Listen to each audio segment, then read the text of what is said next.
We're in a room full of animals. This is Teddy. This is Teddy.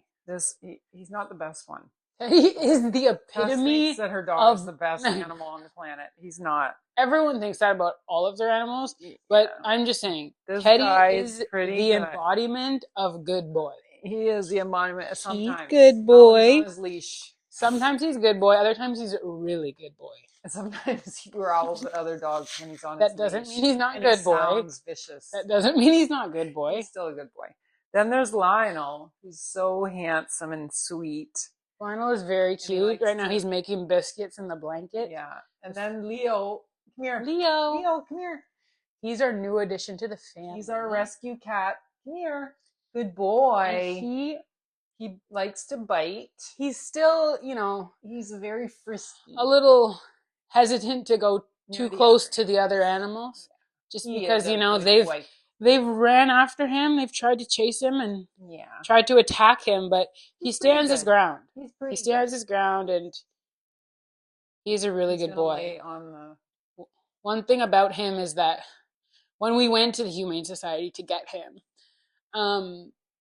my mom asked, she was like, because she knew she wanted a Siamese cat. She was like, because we've had Siamese cats growing up and stuff.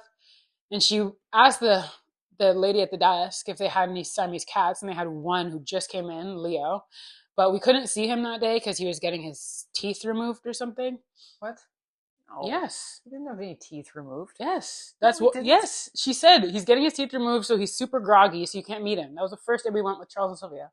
Yes, that's what happened. What teeth did he have removed? Did you look in his mouth? Did you look in his mouth? I guess they said that. He's a young cat, so I don't know. He had teeth removed, I think. He did. So anyways, we went there. We couldn't see him that day, so he just getting fixed. No. Anyway, it doesn't matter. We walked around the Humane Society and just looked at the rest of the cats, and there were some cuties there. Like, they're all cute.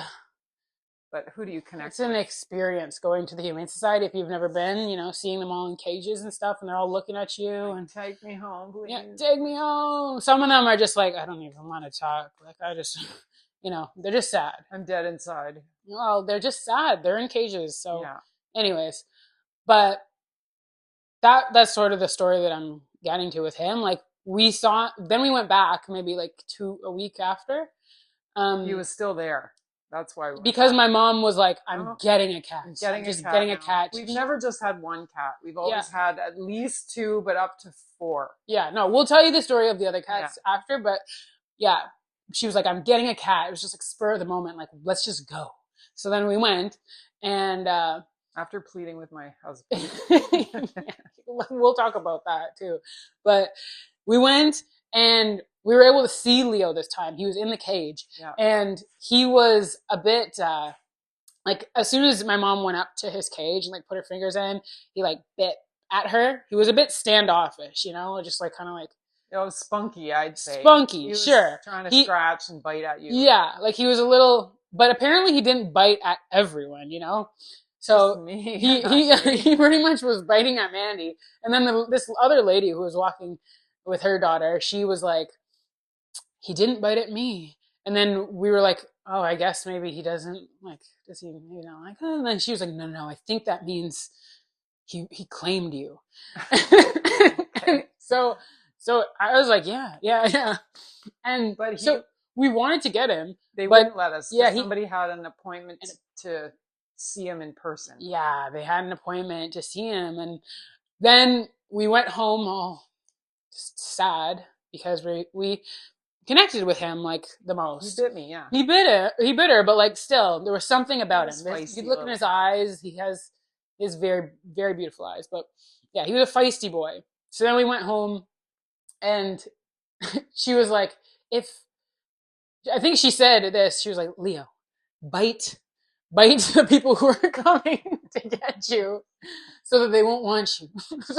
Who said that? Me? Yeah, pretty much. And then I knew that they would call us back because the people weren't going to take him. Yeah, and she was like, if they call us back, it's fate. We're going to get him. And I was sort of like, I don't know, maybe bringing another boy cat, because we only have boy animals. Maybe bringing another boy cat is going to be a lot for Lionel. Maybe we should get a girl. But if they do call back, that's the sign. We gotta We go. got to go, at least go and sit with him in a room and Yeah. like see him. And so we got the call They like called us half an hour before it was closing. yeah. They're like, Leo is available. The people didn't like him. They said he was too aggressive, or they was biting, or he was just weird, being weird. And so we were like, let's go. We went. We got in a room with him. He was a little like bitey, I guess. But the thing about it that I really remember about that, like being in a room with him at the Humane Society, is that he seemed like he wanted to play. He seemed like he had like a lot of energy, but he was like scared of his own energy. Like it was almost like, and I feel like that's why he was biting. Like he would get like excited, and then he would be like, like kind of like shy away, and that's when he would bite. Um, and we were just kind of like, well, we like had Siamese cats before, and You have sometimes, to know Siamese cats. sometimes, They can be like that. yeah. Either way, weren't startled by the biting. No. You know, even if he tried to bite us, whatever. Was a little worried. I wasn't worried. Like, we're gonna bring this cat home. I wasn't worried. He's gonna be attacking everyone. No, and you didn't then think what that. are we doing? We have him. Well, Can't bring him back like this. Here he is. Yeah, he sort of bites when he plays. And he bites your hand. But then, like, they probably saw him doing loving. that, and then he would like run away after, and then they probably thought like, oh, maybe he just likes to bite and then run away, whatever. But either way, we took him home, and his personality, I'm telling you, I've never seen a cat's personality flourish so much after being let out of his Humane Society cage. Like he came home and he was the sweetest, maybe not into Teddy's face here. Well, that's real. That's raw. This is a reality show. If they go all bad girls club on you, like I don't know what to tell you. But anyways, playing Teddy. His personality, just like he came out of his shell, he was so sweet, and that's just why I like never judge an animal's personality on how they act at the Humane Society, because it's a traumatizing experience. Leo. For these animals to be there, be in cages. Hi, honey. And you don't know what they're going to be like when they get home. And most of the time, they're just looking for a loving home to be at. And then they're going to be, what do you want? We just had food. Perfect little companions. Good boy. And so he's super loving. Yeah, he's very affectionate. Very affectionate. He loves to sit on people's laps. I don't think I've met a cat that's so affectionate, to be honest. He's so... Yeah, Lionel's just like calmer. Calm. And he'll sit with you and purr, and he wouldn't do anything to ever bite. He'd never try to bite you. Yeah. This cat has more spunk for sure, and he'll just come and purr and flop around, and he wants to sit on he'll lay on your neck, and he does weird things with his paws, and he's just kind of a little bit of a weird cat, but he's just very loving. But when he plays, he likes to kind of bite at you and kick your hand, but he doesn't hurt you. He's not trying to hurt you. I think he's just got lots of energy, and he eats a lot. He's starving, and he's moving a lot. Like he's just like he was starved. He might have been starved. He was pretty skinny. He's pretty skinny still. No, he's full. He's filling out for sure. He is, yeah. But that was our latest adoption. We've adopted 1, 2. All of our cats 3 were adopted. No, they weren't. When we first had cat, well, let's go to our cat experiences. So I have always, in my whole life, I don't know how many cats I've had, but I've had cats my whole life since I was a baby. We've always had cats, not always, no, I wouldn't say more than one always, but a few times, multiple cats. My aunts are both crazy cat, like actual crazy cat ladies. So we've like what does that mean? Like she's got 100 cats living on her farm, sort of. They're like inbreeding with each other. Yeah, like she doesn't have. Well, that's a cat. A whole other story. My other aunt is more of a responsible cat owner, but she had 9 cats or something. I don't know. She lives out in New Brunswick. Both live like rural. People drop their cats off. What are they supposed to do with these cats? Anyway, it's kind of sad situation in some ways, but they do their best to look after them with the money they have and all that. So I've always had cats. A few of them have lived a really long time. Like my cat Nelson that I had I got him when I was 9. We got him from Nelson's funeral home. Mrs. Nelson, the wife of the funeral director, raised Siamese cats, and so we got a cat from her. And he was the best cat. He lived to be like 22 or something, and he was like a little owl when he died. And he was just such a great, easygoing cat. Not all Siamese cats are like this, like feisty. He was definitely not like that, but we've had a few that were pretty high strung. And my grandma had a cat, Becky, that looked a lot like this cat, and it would bite everyone. And she even had a tail that was like kinked at the end, so it was like a seven. So we all said it was like the devil cat, because she just only liked my grandpa and bit everyone else. So anyway, if you know Siamese cats, you know they can kind of be a little bit temperamental, but you just I like that about them. They're very vocal. And anyway, so I had cats growing up, and then when I got with my husband, we got two Siamese cats from a pet store, which wasn't, probably the best place to get cats, but we were young and I just wanted cats. So we ended up getting two cats. They were outdoor cats. Both got hit by cars at some point, which was unfortunate. So there's the discussion of, what do you do with your cats? Do you keep them in the house? Yeah. Keep them protected? Do you let them go outside? They could get killed. I mean, I've had a few cats when I was little got killed by cars. So that What do was you kind of do? a thing. Anyway, so then we got two more cats, and I had said, okay, we're not letting these cats out because we had lost the two, and I was like determined to keep them in the house. Which ones were these? That was Monty and Archie. Archie? So Oh we my had god. Archie for a really long time. Did he go outside? We took him We would outside. take, so I Like, would spend time, yeah. take them on Like, leashes and even if, stuff after that, yeah. or go in the yard with them in a fenced yard and make sure they were okay. So after we lost the first two, then we were more conscientious young people cat owners. And then um, we had Archie, and he was, again, another The side, both sweetest. Siamese, but just the sweetest cat. You could He do was anything to that cat. my best friend growing up. Yeah, That Tess, cat he was loved Tess. the nicest cat. He was. You could literally just like dangle him upside down. He would be like He just just was smiling like a so, Buddha. He yeah, was like the chill. cutest, And he cutest was thing. he was about 20 when we ended Yeah, up he putting him lived down, but long. he was like old. He was kind of like his body. He kind of was like chubby, overweight at a point. He had a long skinny tail, but he was a little But bit then but overweight, then he and he kind of had got like a little skinnier. head. He had crossed eyes And though. his very cross-eyed. I'm just trying to give you a visual He of was what he super looked cute. like. He was And we super trained adorable. 4 of the Siamese cats. So the first two that we Yeah, he had, peed on the toilet. and the second two we trained to go to the washroom on the toilet. And that was before they had like a kit. You could buy that now. You can do that now. But we used like a toilet lid and put it on the lid. Like, there's a whole process to it. It took about 6 months to do, and started when they were kittens. But both sets of Siamese cats that we got when I was young married couple, we trained them, You and just go into the they bathroom, were great. Archie's on the toilet. Yeah, it was great. Anyway, so but his partner Monty was determined to go outside. That cat, for some reason, just had to get out. He was always trying to get outside, and I was determined to keep him inside. And then one day we were out as a family, came home, and there was like a rip in the screen. We assumed he had like clawed his way out to get outside.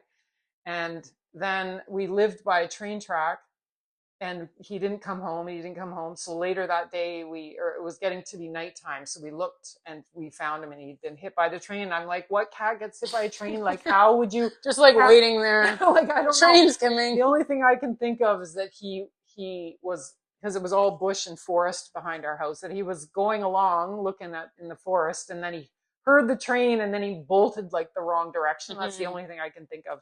But his one leg had been amputated, and we found out that I thought it was just his foot, because he looked fine and he was like alert and everything when we found him, but he couldn't move.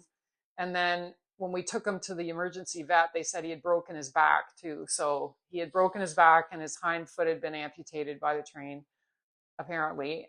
And then, well, they said, well, we could send him to the Guelph, which was where they had the veterinary, like school of veterinary, like the college there, where they would do a surgery on him. They could do the surgery to help his back.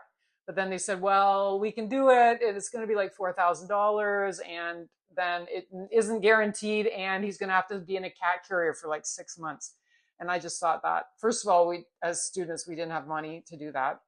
And number two, I just thought how awful, like maybe he won't get better and you're going to be in a cat carrier for 6 months. We couldn't do that. So my husband, who was in medicine at the time, went to the vet, and I had, the kids were little, took him to the vet, and then they um, put him down, and my husband administered the drug because he asked if he could do that under their supervision. So they allowed him to do that. And then he brought because we had no money, that he couldn't pay to cremate the cat. So he brought this cat home in a shoebox. And I just remember we lived like on a big property, and like at the back, it was all bush and stuff. So it was dark at that time. And I just remember holding this dead cat in a box, and my husband digging a grave in the backyard with the lights of the car flashing into the back, and then burying this cat in our big backyard. Yes. And it was just like, the neighbors must have thought, what the hell are you doing? And I was just crying over this cat, and the kids were, I think you guys were asleep by then. They were little still. But anyway, we lost that cat to a train, no less. After we lost two to a car, and after that, I was like, absolutely no cats are going outside after that. So Archie lived to a long time, and then we had moved, and then that's when we had decided, okay, we're going to try to do it better this time. So I contacted the Humane Society and asked them if they ever got Siamese cats, or if we could request certain breeds. And they said at that time, yes, we could do that.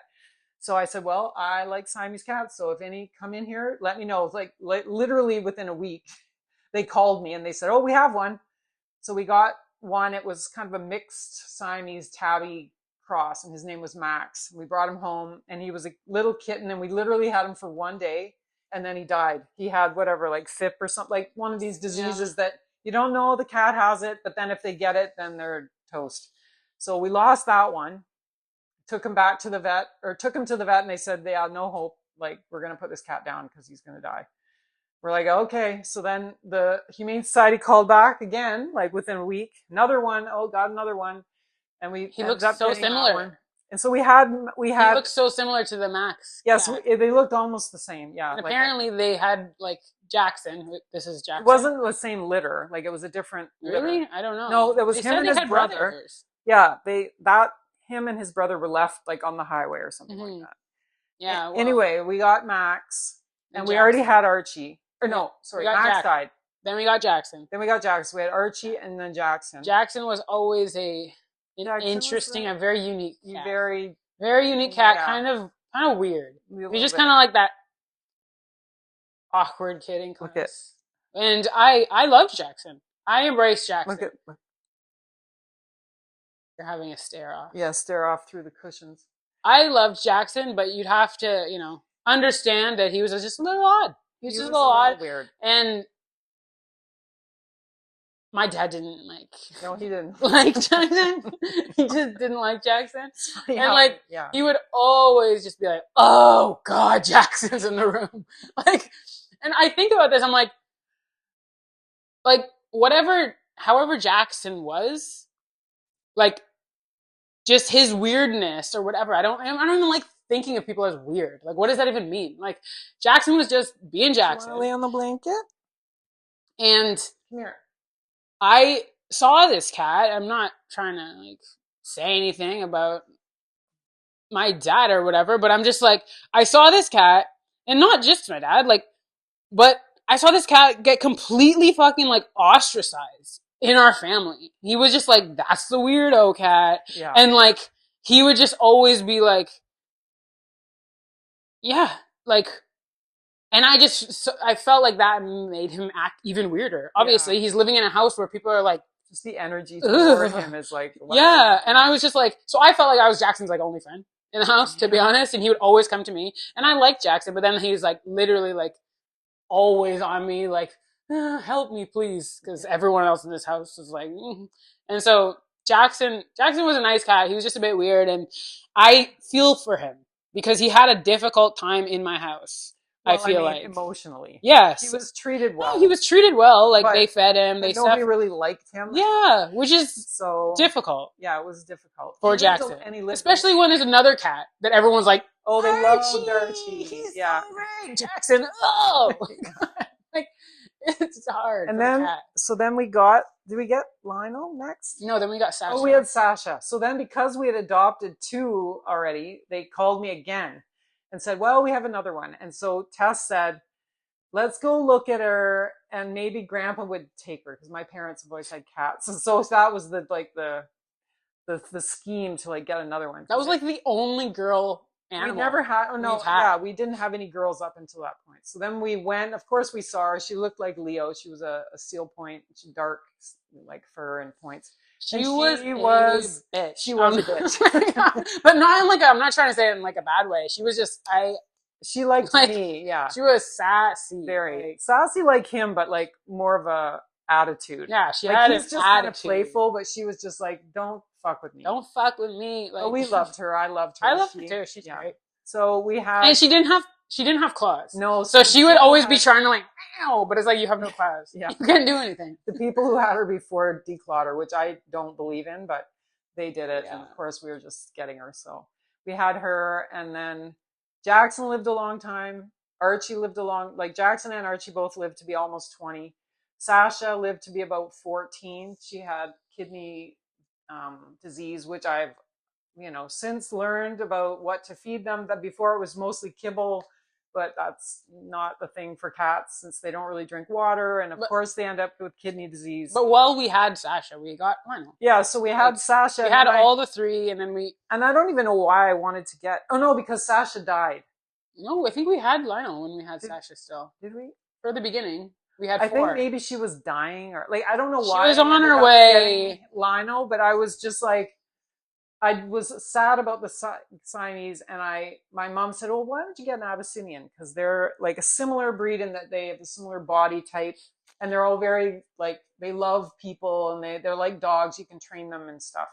And I'd never seen them actually, or like ever seen one in real life. So I looked up breeders, and we found one sort of close to our house. We went there, and I saw him on his picture, and I fell in love with him. So like that. He was so handsome. He is just very, very handsome. He is like, the most handsome. If you look at him close up, like he has these like bedroom eyes that's just kind of like. He's literally the most handsome. He's a stud. Ever seen. He's a stud. Yeah. Just gold eyes, perfect face. He's so cute. So cute. Anyway, got him, and he's literally a perfect. Brought him home the first night. I was like, I want to sleep with him, and he diarrheaed in my entire bed. Yeah. And I was like, I don't want to sleep with him. but he's a good boy, and he's how old is he now? Like 11. Yeah. And so, but then we had old cats. Then Sasha died, and then I didn't want to have 2 old cats. We had Archie and Jackson, which were older, and then this kitten who was very busy. And I thought, well, we need to get another one to raise with him because he just needed a friend. So then from the same breeder, same parents. That was like a year later. We got a sister. Yeah, and she was a silver black, which was a more rare color of Abyssinian. So she had the coloring of like a wolf. Like she was gray with like, they have ticked fur, so it's kind of like brown with like black on the end. So she had gray instead of being brown. She was gray with black on the ends, and just not as the more beautiful coloring. I don't want to say that too loud, but and again, she was like Sasha, like she was just very beautiful, but just she's just like too, like very princess. She wasn't a bitch. She didn't bite. She was more so just like, I am doing my own thing, and that's how it's gonna be. Yeah, she wasn't. She didn't have as much attitude, but not a super cuddler, and she liked my husband. It's so interesting because all the girl female cats like guys. Yeah, that's what they like. I had noticed she'd always like come up with her like butt in the air. Literally, she like put her butt in the air, and she's just like in front of them. I'm like, what is this? Charlie, and she loved my husband, and every night she would get her belly rubbed. And love that. Yeah. So then we had her, and then we moved to this new house, and we were trying to keep them in again. Like I didn't let them out. We walked them on leashes and stuff. And Yeah, we would walk them on they leashes. were Like pretty good. they were very, yeah, like Yeah, these kind of cats, like they actually would like walk walk. around. Not quite like a dog, but you Yeah. could take them for a little walk down the street. So Hmm. we were doing that, and then watching them in the yard. Like we only went out with them and stuff. But she was like this other cat that was just like determined to get out, like to get away, to just be free. I don't know. And then the neighbors got cats. And I think she had this crush on the neighbor cat. She just needed to get over to their house. And every time I would go out with her, I'd have to watch her. And one day she managed to get out of the gate. Even though I had put like mesh up and I had made it so there was no way she could get out. She managed to get out and then disappeared. And I'm like, it was like the train. It was like the first time you got When outside. was this? What do you mean when? I was like, last year. It's been You're that last you summer. skipped so much of the story. What story? We went right to Cleo running away. Well, who else is there? The dogs were introduced way Oh yeah, before yeah. that. Well, yeah. So there were So dogs. So so anyway, before any of that happened, we had the four cats, but we never had any dogs. yeah. No, we've never had dogs. Never had dogs. Before I start with the dogs, though, I want to tell you a really funny story. One time, Cleo, she Oh my God. she This wasn't a got a funny. hold This is of not a funny she got story. hold of my This medication, is my not a ADHD funny medication. story. So she got hyped up on Vyvanse, and that's like it was a pretty high dose, like for a human. And it got in this cat who's like smaller She than was like all of these seven cats. She's pounds. very Yeah, small. tiny. And you should have seen this cat literally just like pacing back and forth, It like was from the front awful, hall to the to be back hall, just honest. meow, meow, meow. Like it was, I was obviously like, is she gonna survive this? But like She could have easily on the died. other side of it, seeing that she did survive, It was crazy. it was Well, wild. so one thing I will say that vets didn't really even know about They this, didn't know but what to I do. They're had just like, read you this. have to wait until it's out of her system. Well, what happened was she saw her eat it. So she literally put it on the counter and the cat flew across the room and ate the pill. So I was like, who does like have you ever seen a cat do that to like any medication? Never. Like it wasn't even like she left it out. It was like I put it down and the cat flew over and ate it.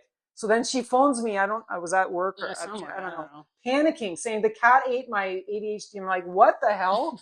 Phone the vet immediately. They're like, okay, bring her in because we'll try to get her to vomit or whatever. But then they were like, well, we never had a cat eat that before, so we don't know what's going to happen. And then I was reading about it while they were trying to give her fluids and stuff. But she had started to just like literally go crazy. Like she was like super like bouncing off the cage and just like inside. They said to us, we don't know what's going to happen to her. We couldn't get her to vomit it up because it had already gone too far into her system, which we took her immediately, but the vet was like 20 minutes from our house. So, or no, where were we living at that time? At Clegg. Or no. No, we were living at Rywalk. Rywalk. So it wasn't that far. I don't know why. Yeah. Anyway, they couldn't get her to vomit it up, but they tried to flush her, like give her as much fluids as they could. They kept her for about 4 hours. So it was like in the afternoon. And then about like 7 o'clock, they said to me, she's going to hurt herself in the cage because she's literally like hanging upside down in the cage. So it would be better. We don't know what's going to happen. We've tried our best to like flush the drug out, take her home. And if she has a seizure or something, I guess bring her to the emergency vet. Like they didn't know what to do.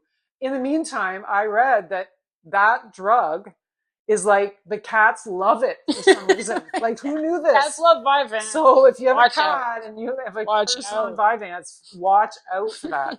So anyway, brought her home. The kids were off doing whatever. So I was the one left in charge of her to watch her for 24 hours. So they said, watch her. Let us know if she makes it through the night. For research Let purposes. us Let us know know. like that she's okay. And then we'll see what happens. Try to give her water. Just keep an eye on her. So we had a house that was like 2 stories with a full basement. So all night from 7 o'clock that night until 7 a.m. in the morning, I ended up sitting halfway, like on the staircase, because all she would do is run up to the top of the stairs and run down to the bottom of the stairs and run up to the top and run down. And her eyes were like the pupils were like humongous. And she would run up and then look at me or like look wherever I was and then run back down. And like, but the thing is, I was trying to see how watch the drug like dissipate from her system, because I would watch her run up and count the seconds that she would stay at the top or wherever I was, and then before she would go again. So I'd be like, she'd run up and run down, run up and run down, and then she would like run up and pause for like 2 seconds, and then run down, and then run up and pause, and she wouldn't sit down, and then eventually she'd run up and lay down for 2 seconds, and then jump back up and run back down. It was just this crazy I night. wonder if this experience like contributed to like a permanent psychological change in her that like I contributed to her no, like need to get out. She was maybe like, I have I no need idea to what get it out of did the to house. and so of course they don't know what it did to her brain. Yeah. She seemed to be okay after, like by so I remember, well, I think I passed out at like 4 a.m. just laying on the steps watching her go up and down, making sure she wasn't having a seizure. My husband was on call that night, so he wasn't home, so the kids were off doing whatever they're doing. I was watching this cat literally go up and down the stairs. And then eventually by the morning, she just settled and then was like completely wiped out.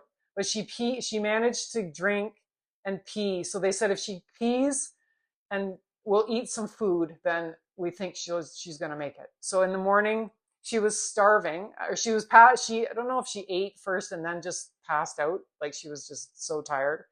I think that's probably what happened, but that's what happened. And then she just was like, whatever after that. And she kind of had a tick after though. Like she had this like she would like, her eye would like blink, or she would kind of twitch sometimes. She's got I twitchy. think it came She from got that. like Tourette's. But Anyway, brutal. yeah, Just that warning was to a anybody who has a cat, and watch out with the watch violence. out for any sort of medication like that, or any medication period. But who knew Especially that that. cats love that? But yeah, then we got dogs. Then dogs were introduced to our life, and this was because my brother. I mean, maybe they just wanted a dog, sure, but I also think it was partially because my brother was trying to find interesting things to do because he was a YouTube blogger, and so he's like, I should get a dog. Get a I should dog. get a dog. That'll be cool. Because he like wasn't really like thinking I should take care of a dog. He was thinking I should get a dog. And Yeah, then so he was living at home with his girlfriend at the time, Sylvia, and or now fiance. But he got this little dog. I think he was just. He was just Don't think he was he knew. excited. We'd always had animals, so I don't want to shit talk him too much I'm not about. shit talking him. I'm just saying I like I don't think think he he was knew. more so in the mood of like I'm trying to find exciting things to do. That's sort of cool, but he wasn't really thinking long term. Yeah, like anything. how much work this is going to Yeah, be, and all of that. yeah. Like he got this dog, and he his name was Wolfie Junior. After his YouTube name Wolfie, and Wolfie was just this little white fluff ball who He was so cute.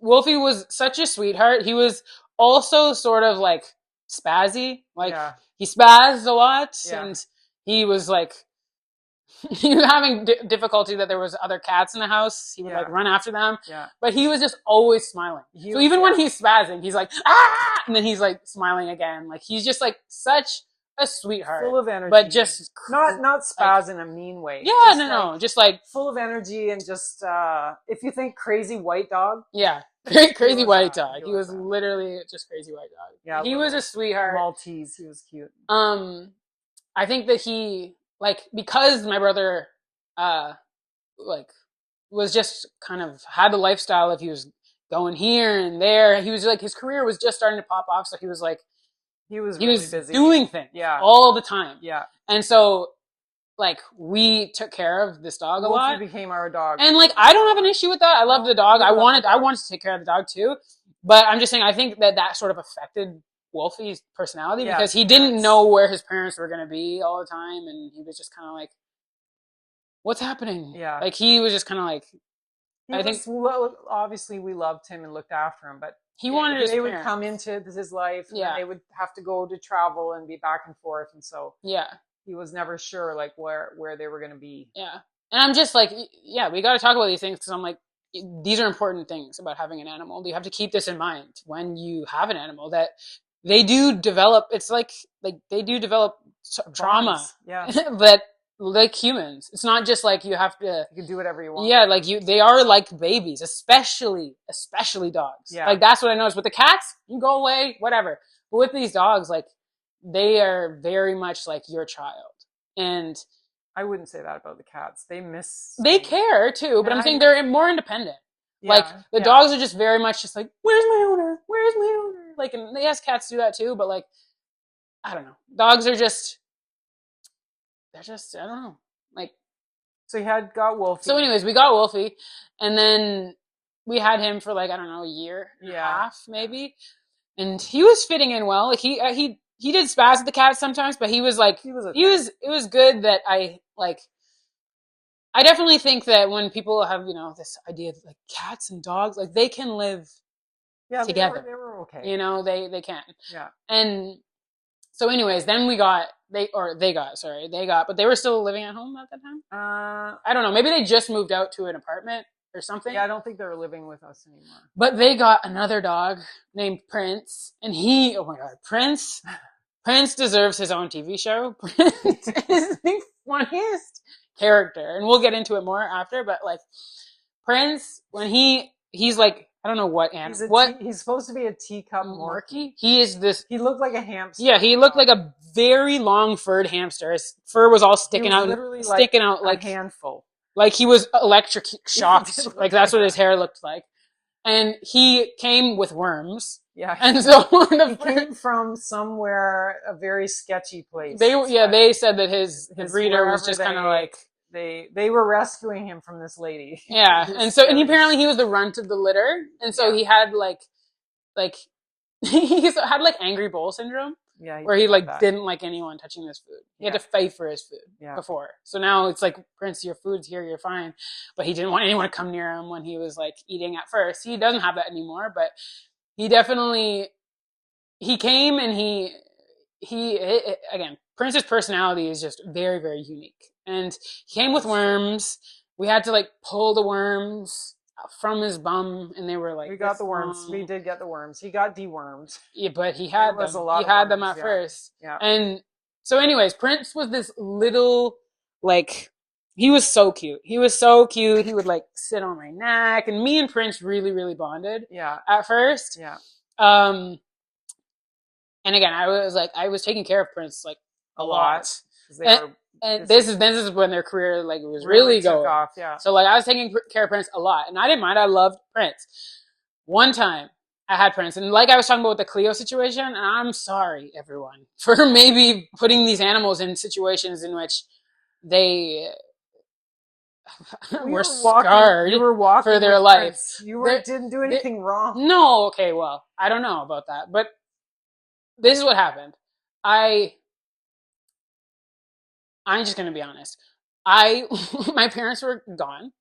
And I was with my friends, and I was like, everyone come to my house. We're hanging out at my house. Let's go to the store and get Chase. We're a little tipsy.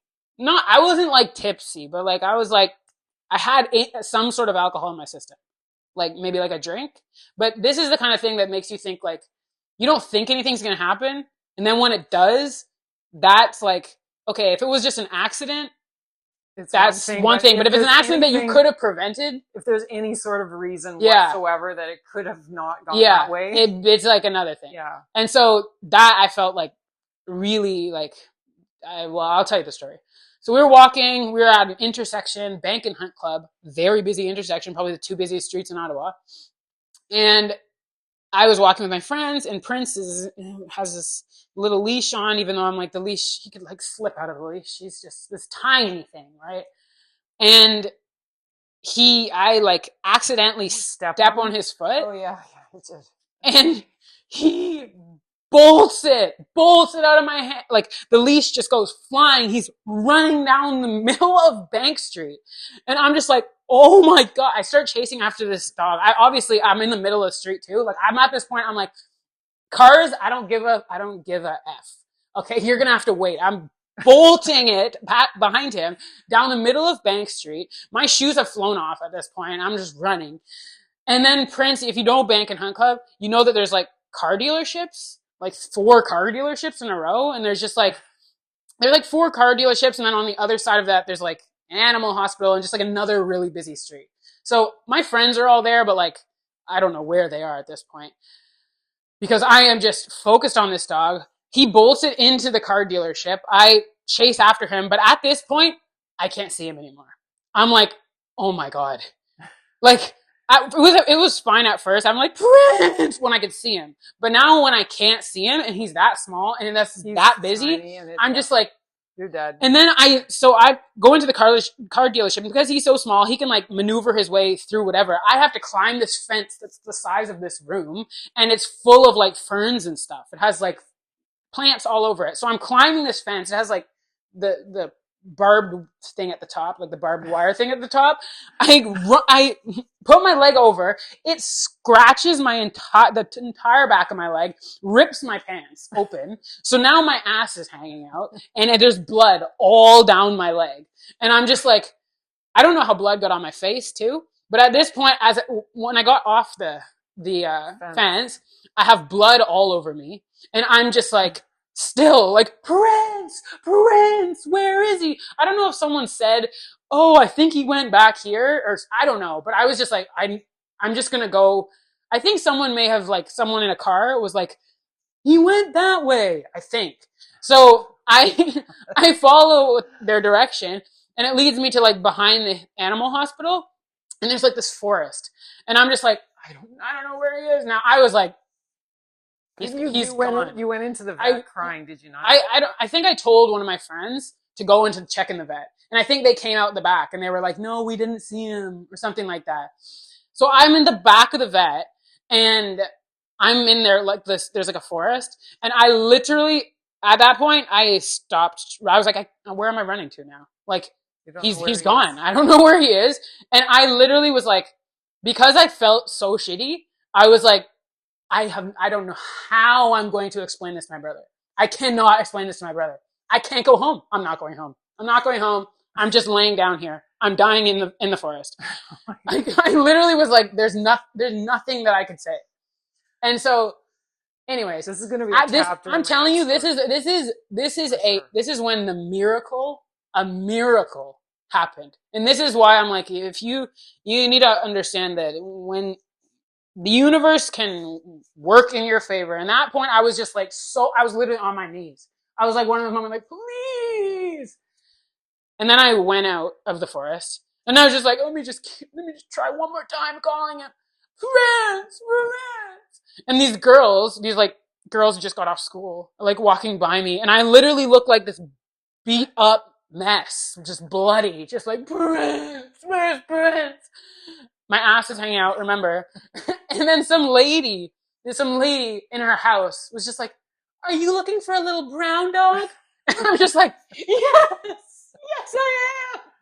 And she's like, yes, he's in our backyard. Oh my God. He ran in there like 10 minutes ago and he's just been hiding. And I'm just like, that's Prince. That's Prince. And so, anyways, she brings out the dog, and I just am like that. I've never felt relief like that. I was just like, oh my God. Yay. Now I can go home. You don't have to die in the forest. Now I can go home again. Thank God. Yeah. And so, anyways, I'm just walking back home with this dog, and I I think like obviously it was the same dog, but there was like this part of me that was just like, was this dog switched with a foster dog during that? Like I was just like, maybe he looks slightly different. I don't know, but I was like, no, that's Prince. It's Prince.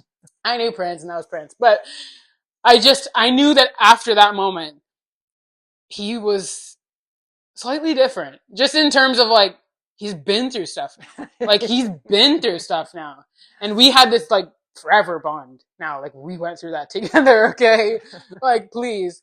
And so that obviously like made me like want to be more responsible in a lot of areas of my life. But like that was one of those moments where you just like are so thankful.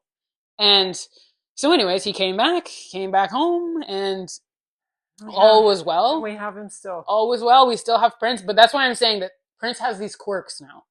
That I'm just like, would he have those if he didn't have that experience? Like, for example, like we come into the house, where is Prince? He's hiding in the bathroom behind the toilet.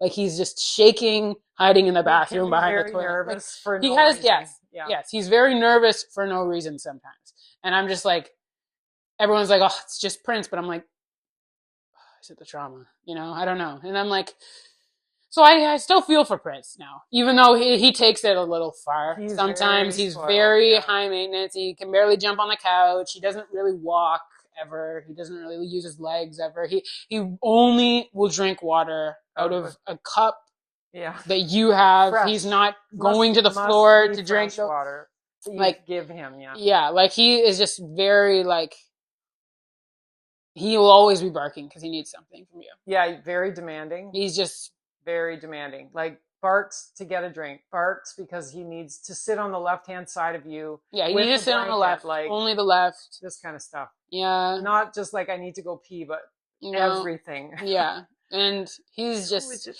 he. I do have this one thing about Prince, and this sort of is similar to the Leo situation. Prince, I feel like he sometimes bites. Sometimes bites. He like, and his bark is so funny too. He's like, it sounds like he's like, like that's how it sounds, sort of. But he sometimes bites too. But I have this theory that like he wants to see if you're A can bitch. handle it or not. Yeah, if you're gonna be like a pussy about it, like and if you can handle it, because he doesn't actually bite hard. He's tiny. He's not actually gonna He's hurt like, you. yeah, But sit he's down. like wants to go like, ah! And if you don't run away, then he's like, all right, you've won my respect. And then he like you have another level of intimacy with Prince. Yeah. So and it's sort of like the Leo thing, At first he sort of like bites, and then he's like, I claimed you with that Yeah, kind of like thing. I'm not gonna hurt you. I'm not gonna hurt you, but if just, you're gonna be scared of me, then then go away. yeah, we're not friends. Yeah. Yeah. Even though like Prince, who's scared of you? Yeah, No one is scared of you, Prince. Prince. But yeah, anyway, so we got Prince, but before we got Prince, Sasha died. We forgot to say that. Yeah, Sasha died. Or did Archie die? Because I don't know. I can't remember. Around this time, Archie died. And that was very, very sad because Archie, again, he was my best friend my whole life. Had Archie. We had my entire Archie life for like 20 years. So. Yeah, I had Archie my entire life. Yeah. But Archie, it was interesting because I felt like, again, the Archie, like, when he passed, at the time, I had, like, another significant relationship came into my life. So it was kind of like a transition kind of thing. Like a spiritual, like, transition kind of thing. So I felt like, kind of like, okay, I don't have to be so sad about it. Because it was like, here, you want, whether you got there, kind of thing. And so that was obviously sad. Archie will always be like the best just boy. the best. Yeah. Like I say that Teddy's good boy, but Archie is. Well, Nellie was the original good cat boy. Well, sure. They're all good boys. You're all good. Archie, boys. yeah. But Archie was just like, he was so I good. never met an animal with that. Yeah. Personality. He was just such a sweetheart. So anyways, and then, so we had those two dogs, and then I was always saying like, I want a dog. Cause then like they were like, cause we raised, we raised like those other dogs pretty, like kind of like, yeah, like 50% of the time. At least. And then they came back. So they were like taking them. And I was like, I want a dog. Yeah. I like kept being like, I want a dog. Yeah. And then one time my brother came to my house with a box. You can see the video. Yeah, online. there's a vlog about it, and he was just like, I sort of like maybe knew he was gonna get something, but I didn't like know when. I didn't know like seriously if he was, but I sort of had like a inkling that he may like get me something. But anyways, there was just a box on my doorstep. He was like, come downstairs, and there was this box, and I opened up this box, and what did I find? This angel. He was the cutest puppy. Watch your mic. It's okay. Just don't bump. This angel in a box. He was. He was literally. He was the best. He was the gift. He was the gift. You were God's gift. He was a little fluff ball. He was a little teddy bear, and so his name is Teddy because he was literally like a little teddy bear. He's literally and like boy. Figuratively like a teddy bear. Like he is just such a little Cuddler. cuddler. He's like your favorite stuffed toy. Not that Yes. he's a toy. Not that he's a just a stuffed animal, but He is a he good is one. just such. When you need a hug, He's always there. he's the one, and he's been through so much as well. Because I like. I mean, not that he's gone through like a serious experience like that, but like I was just going through a lot as like you can look in our other podcasts about I don't know which one, but I was like sort of talking about Natural just health. the natural health one, where I was just sort of going into like what I went through, and he was there for all of it. And I'm telling you, like when they say that animals pick up on energy, they do. Like he didn't like when I was sad. He did not like when I was sad, and he like even now, which like you don't realize how much you energy like how much emotions you like offload onto them. Like yes, it's like oh they're your emotional support, but it's like they'd really carry that because like now whenever I'm like remotely and if I sigh too hard, Teddy like looks at me like he doesn't want me to like Yeah, get if sad. anybody's arguing or we have He'll like loud go voices, upstairs. he goes to a different room. Yeah, he's just like he doesn't like that. And so Yeah. yeah, these are just some of the things that you don't really like Think about. think about being an animal owner, but you need to Hmm. because they are like children. Hmm. You know, they pick up on things. They're like sponges. They absorb your emotions completely. And you Why know, should they have to put why up should with your why bullshit, should right? exactly. Hmm.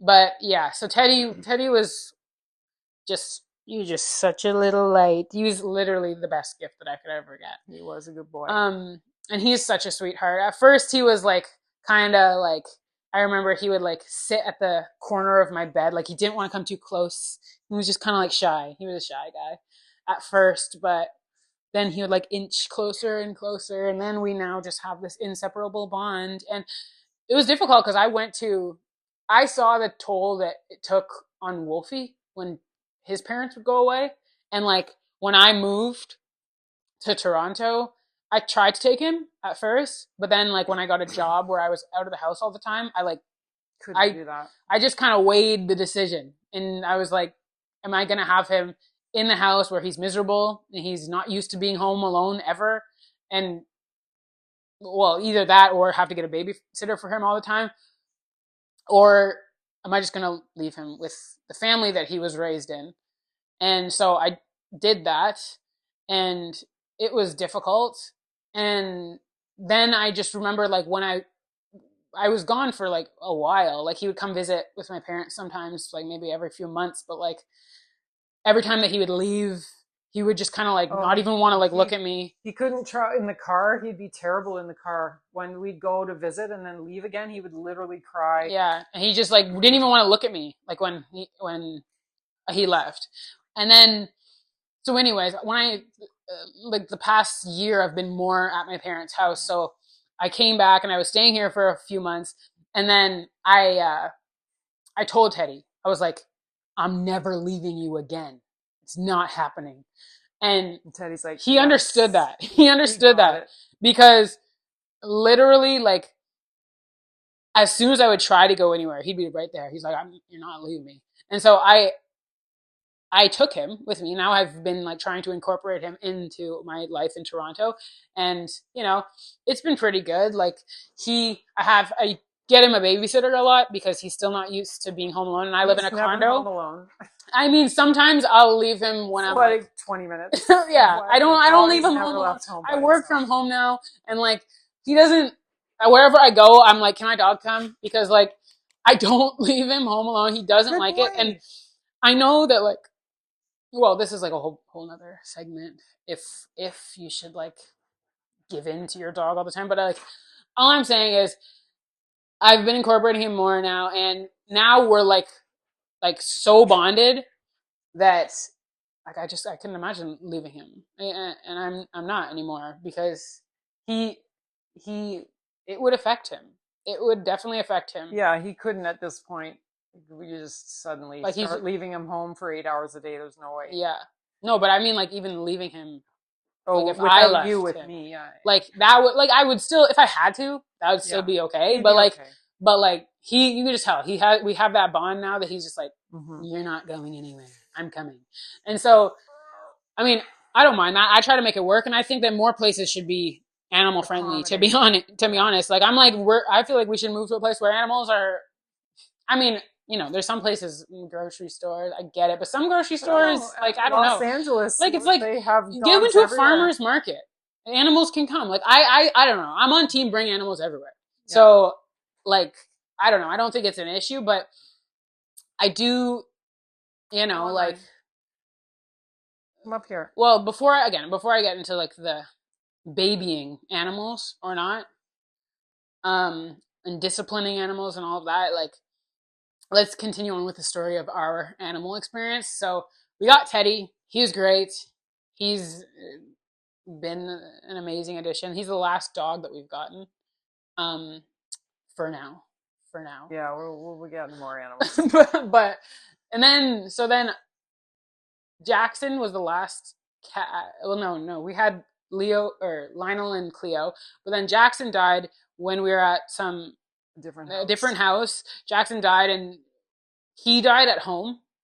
And that was also a very like It was a traumatic significant experience. experience Yeah. because like I've never seen a cat like He was sick die. and old, and Yeah, just it like just was bad.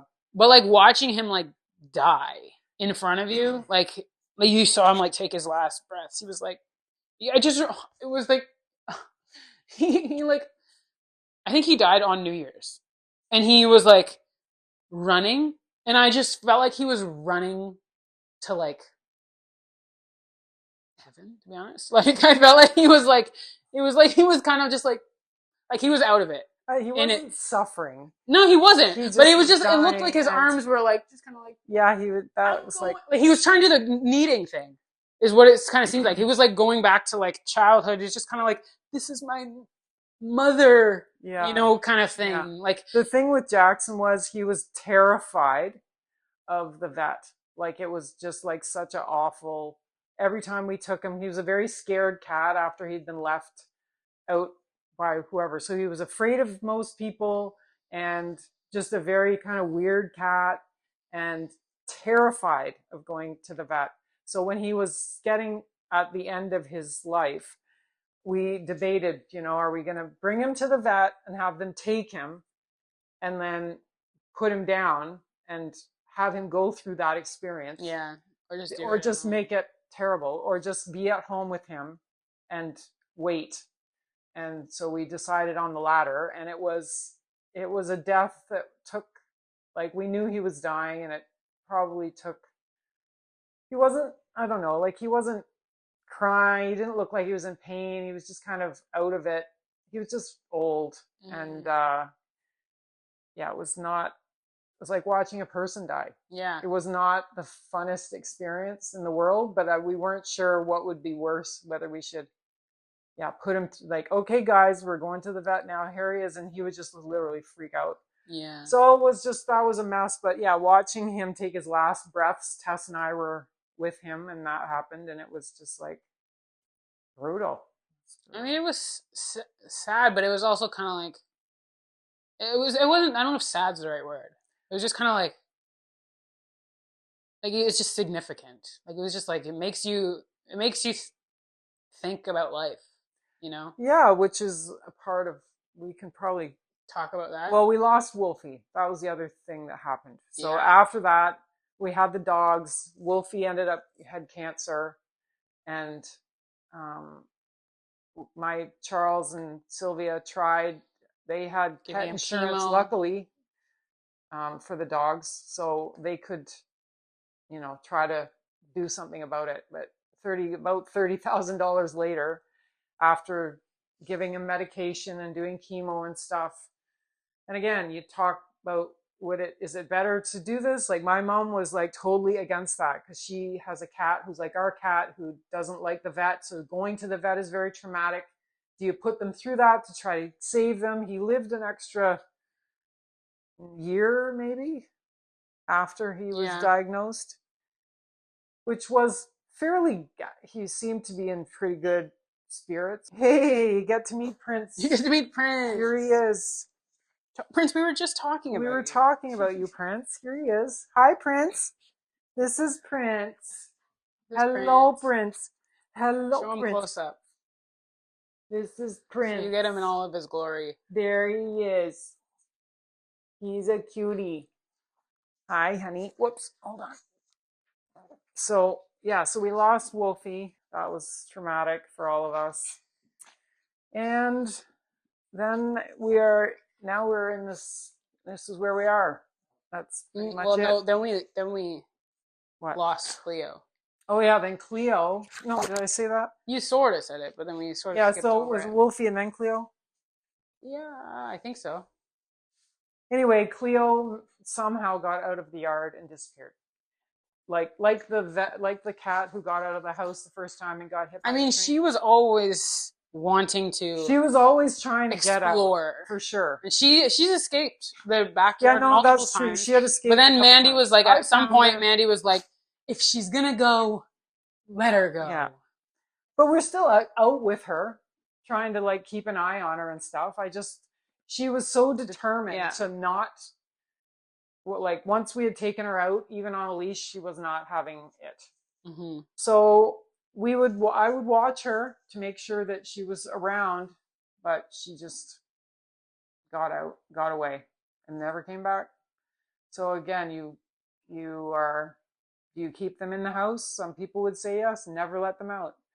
But I don't know if that's. I mean, they definitely need to be outside. I feel like that's at some point unnatural for them. I don't know if necessarily like having them just be completely outdoor cats. Like, I don't know whatever. if I do that anymore. I don't know about that, but like they need to be outside. Yeah. Animals need to have some sort of access to the outdoors. Like they're like animals. Yeah. Like they need to be connected with nature, and like it's crazy how like some people. I get it. Like you have to sort of make it work with whatever your lifestyle is. Even though I would go as far as saying that if you're going to have pets, don't just think of them as like this like addition, like this like thing that complements your life. Like, yeah, no, they're another living being, and you have to sometimes adjust Take your life yes, yeah, to incorporate them into it. Yeah. And so like if you live in an apartment, like maybe worth getting a little cat carrier or whatever, getting a cat backpack or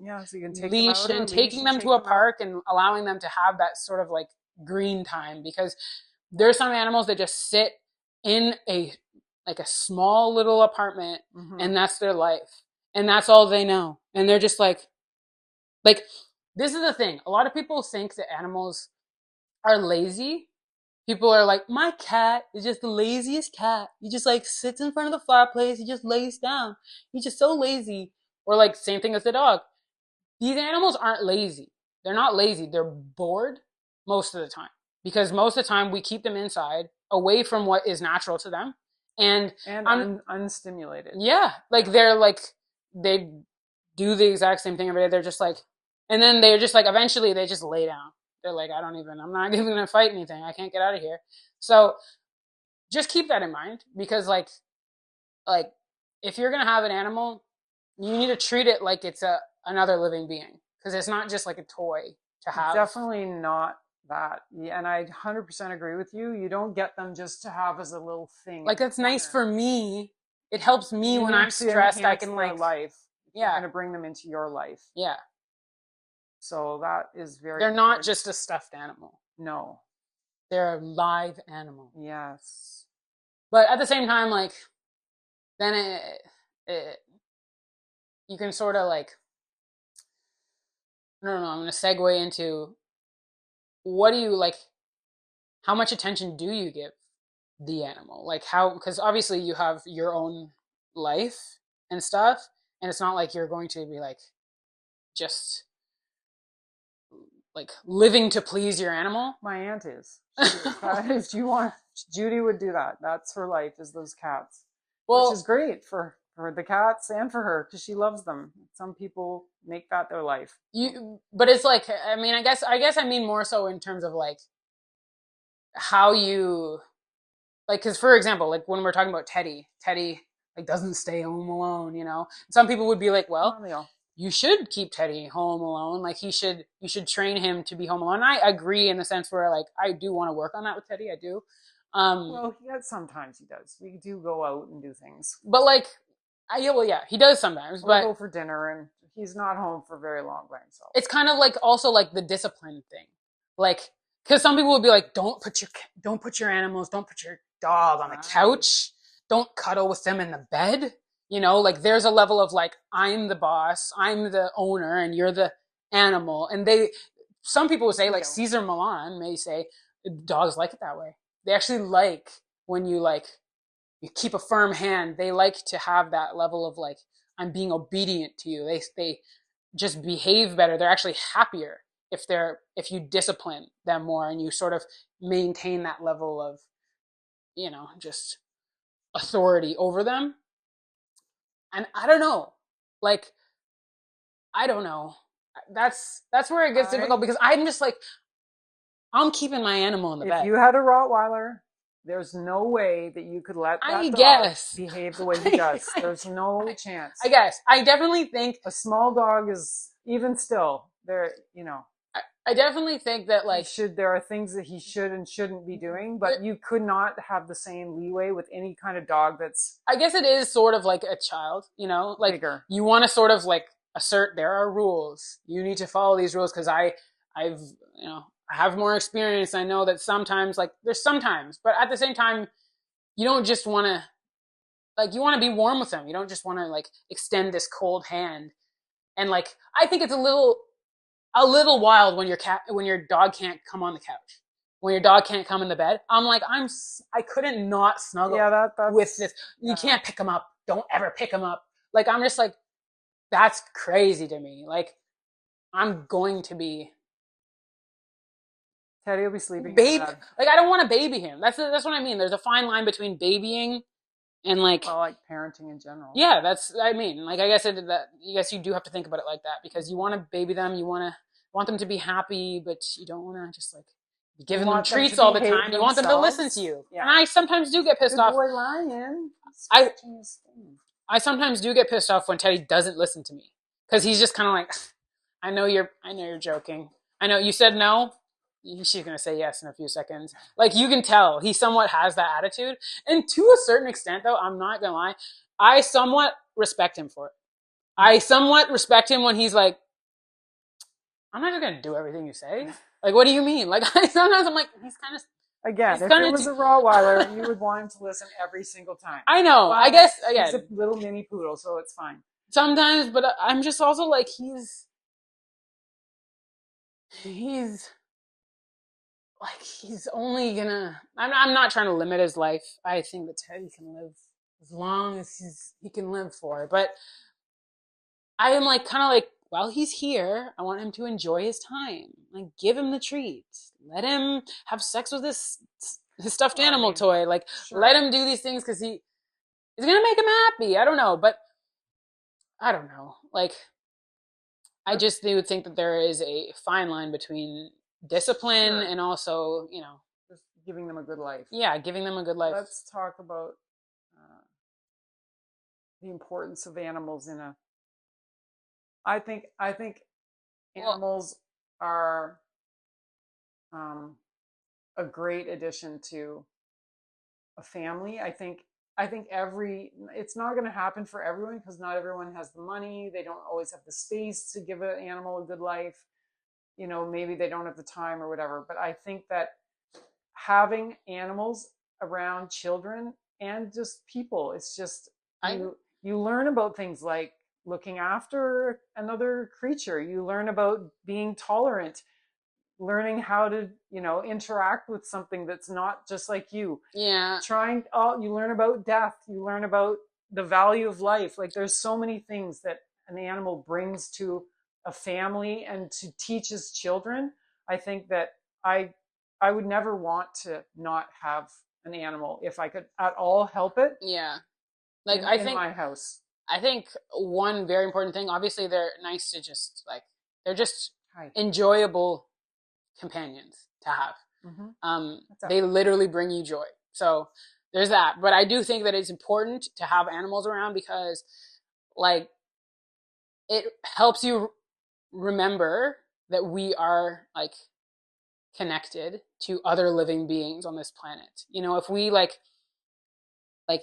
there's this like separation from nature that humans like to have, like we're sort of like we're the apex species and everything else is just kind of like subordinate to us. And we forget that we are all equal. We are all equally as important in terms of just living beings. And that there are there's actually so many more animals. First of all, we forget that we are animals. We are animals, yeah. But also there's so many animals. If you were to add them all up, compared to humans, like this planet is for all of these animals. And I think that having animals and inviting them into our homes is just sort of a reminder of that we are connected to these creatures. And it helps with how you treat them too, because it's not just like how you treat your pets, but how you treat other animals outside of the home. If you have that reminder in your home that, oh, I'm connected with these animals, then it will determine how you treat animals outside of the home, how we treat animals in terms of factory farming, how we just treat animals as we go about our human things. And I think that it's very dangerous when we start to think that we are above animals and that we don't really have to consider them while species are going extinct and while we are literally needlessly wasting animals in terms of factory farming. Like that's crazy to me. How many like species we are endangering just because of greed, to be honest, and just like complete negligence. Like we just don't care. And I think that having pets in the home just reminds you of that on a daily basis. Like, oh, these things are, because you have to care for them and because they're in your space, because you invite them into your home, it allows you to remain connected to that. Because if you lose sight of that, like, well, and if they get hurt or something, they look at you and you go, "Oh my gosh!" Like you suffer. Like we suffer. Yeah, you just and it would, we're a all chicken going is through the going to same suffer if thing. you wring its neck. The cow is going to suffer if you leave it in a tiny pen and then kill it. Like we all experience pain, and we all just want to live a good life. So trying to get there to be more appreciation for animals in the world and the animals you consume and all of that kind of stuff. It's like sort of like when people are like, I don't like animals. I just don't like animals. That to me is like, they just don't understand them. Yeah, but I'm just saying around them. It's also just saying like you're probably afraid of them. How can you not like animals? Like, what is that? I don't even like. What does that even mean? What is that sentence? What is that sentence? You are one. Yeah. Like animals. We live on a planet with so many animals. You should learn to like them because there's a lot of them there. Like, what are you doing? If you might not like the responsibility of them. You might not like. Yeah, there's a lot of. That's mainly a lot of. I think a lot of it. What it is that people don't like the responsibility of being like have to take care of this other thing. But then I also think like that is very like it's a dangerous mentality. It's a very individualistic mentality. Like, I don't want to take care of this. I'm here to get mine back. I don't have time to take care of this animal. You definitely learn the value of just, it's not all about you. It's not all when about you have another creature that you're looking after, and when they poop on the floor and they are sick or they tear up the carpet or like whatever, like there is value in taking the time to care for others. Taking the time just to take the time. It's like taking the time to make your own meals, taking the time to go for a walk, taking the time to, pat your cat. These things are valuable over and above you just trying to get stuff. Like who cares about the stuff? It makes you a different person when you are responsible for things beyond yourself. Yeah. And I think that is a very important lesson to learn. Absolutely. It makes you a different human when you're interacting with other humans in the world around you. So, and if you have to take the time, I'm not saying that everyone has to have an animal, like whatever, have a pet, but if you have to take the time to learn that lesson and to develop that part about your character, to understand that it's not all about you and that you are sharing this life with other living beings, then it takes time. It does take time, but it's time well spent. Like that's what what else are you doing? Yeah. Like again, like there are things that like everyone thinks this life is just about whatever, like making a life for yourself. It is about character development. Like that's the whole point of growing. And like as you get older, when people are like, I'm older and I've learned things about life now, I'm wise now. It's like, okay, well, why don't you just also learn it when you're young? Like, why don't you learn it through your whole life? Like, if you're gonna be like 80 and realize, you know what, I was I was spending my time doing silly things before, and now I understand that it's about just you know having having peace and having a family or spending time with the people you love and that taking care of people. Like, Trying to let's make the world better, yeah, looking like after all the things that are why in don't it. we figure that out younger Yeah. now and just understand that it's not all about you and it's Yeah. about developing your character. But yeah, I think that aside from that, animals are just enjoyable. They honestly are just enjoyable to be around Yeah. because they remind you too when you're so stressed out about stuff. I think they're also just a good reminder of that because when you're so stressed out about things, animals They are don't so care. yeah, As long as they they're have they're food and shelter, they're good. they're like constant reminders of being in the moment. Yeah. They're like sometimes they may freak out, they may like react to something, but then 2 seconds later they're like, I'm fine now. Like they're just smiling again. They don't like hold grudges like we do. They don't do all of like they're not like worrying about the future like we are. They're just very much just like here to enjoy the moment, here to enjoy the I like day. this What are you guys fireplace. stressed about? Yeah. You know, I think that that's a good reminder to have as people. We need that. 100%. That is so true. So they're just enjoyable. They're just enjoyable creatures to be around. Why would you not want to invite that into your space? And we definitely like adopting, even though Adopting. we have bought animals.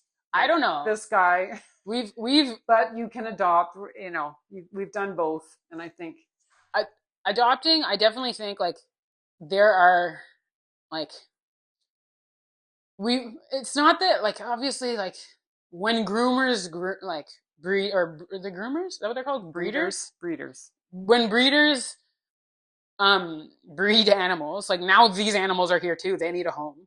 Like so, it's not like okay, well these adopted animals need a home. Well, now they need a home too. Like whatever animals are here But I mean, if you didn't need buy a them, home. they might not be breeding Yeah, them, that's what I mean. Like we want to like sort of take care of what we have before like trying to like I guess just make more and more and more. And if you do adopt, then the demand won't be as high, and then But there's they something to be said for, a purebred animal. There are just in the I don't know, in the beauty of that. Every animal is beautiful, obviously. yeah I don't know. I'm just not going to shit talk yeah breeding versus adopting, but I would say there are so many animals that need to be adopted. So there are. And that you can another do thing that. about like what we said at the beginning, don't judge them by how they act in their cage Yeah, because they're they in a hate being cage. there. They don't like to be there. And like, you taking them home and just letting their personality flourish, like you But got to have faith that these animals, most animals, I would say no animals are just inherently like I'm just going to here to like there might be some cause dogs that are problematic. I mean, yeah, you should kind of know your boundaries sure, an whatever. Like, owner, I think. don't take on too much if it feels like too much for you. Yeah. But understand that no animal is like out to get you. They're not like out to get you. And if you treat them with love, they will respond with love. And like again, sometimes it may take Some a time. little bit of time for Yeah. them for your lives to like blend harmoniously, but it's worth it. It's worth it Yeah. for you and for the animal. And I think that, hold on, Come on. I'm shutting this. Let's finish it. I know.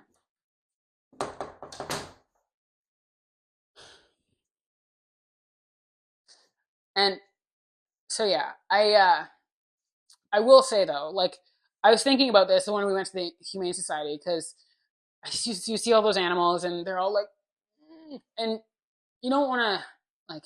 I'm like, well, what if they don't get adopted? Like, are they gonna get, you know? And to me, it makes you think like, well, I'm not saying that there aren't certain situations where animals, if they're sick or whatever, they may need to be put down. I don't know. I don't know how to. I don't actually like really think that much that they need to be put down, but like I can see how people would think that sometimes they need to be put down. But I think that just the idea that you know we have too many animals, so we need to put them down. And I'm not here to like slam these humane societies. They're doing a great thing. But like realistically, sometimes they're like, we don't have that much space. Like we need to sort of make cutthroat decisions about these animals. And that to me is like obviously I'm not trying to say like we need to reform this and reform that, but like I think that that's one valuable place that we should be investing money as a society. On there's a lot of places. I'm not here denying that there's many places, but I'm saying that that is one where we should have a shelter for these animals in which we don't have to make as many of those cutthroat decisions, where there is more space for more animals to be housed. And like when you think about, well, where's this money coming from? How could we just put up like first of all, we don't know if we have the space. We don't know if we have the money as a society to do that. A lot of the time it's not that we need more money to come out of nowhere. It's that you need to like prioritize and reorganize where there already is money and where it's going. So if we don't really care about this and we just think, well, some animals, they just gotta go. Like we don't really like see animals and pets as like equal to us, like other living beings as equal to us, then we may just be like, well, maybe their time is it's over, whatever. I need to go on with my day. But I think that when you see how much money we spend on things like war, and you see how much space we waste on things like a new mall, that why do you need more why do you need more clothes? First of all, go get some used clothes. So many people try to dress like they have clothes that are like vintage. Go and literally buy vintage clothes or used clothes, like from the thrift store, and like create a new outfit. I'm just saying we waste money on like more stores, or we waste spaces on more stores so we can sell more stuff. We can consume more stuff. We waste money on things like war. That I don't need to hear anyone's justification for why we need to do war. It doesn't need to happen. It actually doesn't need to happen. But I'm just saying, these animals, I think that they need to stay alive more than I need a new outfit. That's a great ending. We'll talk about this another time. What? We'll talk about other things like stores. Yeah, sure. But I'm just saying, like, you know what I'm As the saying. values of our society change, The things that we the things spend that are our important, money on, well, that will change. And then things yeah. like not having to put Teddy's lookalike down because we saw one Yeah. won't happen anymore. Yeah. Oh, so much. Anyway, okay. Yeah. Cutting it Because off now, though, because we're going to go eat these dinner. animals deserve to live. They deserve to live, everyone. I agree.